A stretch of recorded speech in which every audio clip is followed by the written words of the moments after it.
একবার খাইবার যুদ্ধের পর রসূলুল্লাহ সাল্লাল্লাহু আলাইহি ওয়াসাল্লামকে এক ইহুদি নারী আমন্ত্রণ জানান। তার উদ্দেশ্য ছিল ভয়ানক।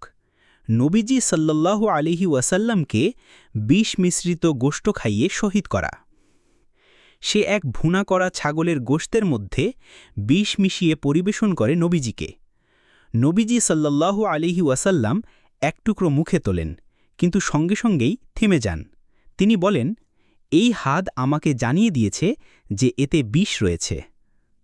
সঙ্গে ছিলেন সাহাবা হজরত বসরা রাদিয়াল্লাহু আনহু। তিনি খেয়েছিলেন এবং পরবর্তীতে বিষক্রিয়ায় ইন্তেকাল করেন। যখন সেই নারীকে ডাকা হয়, সে স্বীকার করে এবং বলে, আমি দেখতে চেয়েছিলাম আপনি যদি সত্যিকারের নবী হন তবে বিষ আপনার ক্ষতি করতে পারবে না।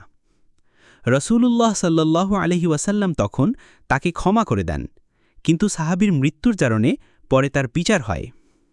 এই ঘটনার মাধ্যমে প্রমাণ হয় আল্লাহ তার রসূলকে কিভাবে হেফাজত করেন, আর আমরা শিখি ধৈর্য, ক্ষমা এবং সত্যে স্থির থাকার মূল্য কত মহান। এই ঘটনা সহিহ বুখারী হাদিস নম্বর 2617 থেকে নেওয়া।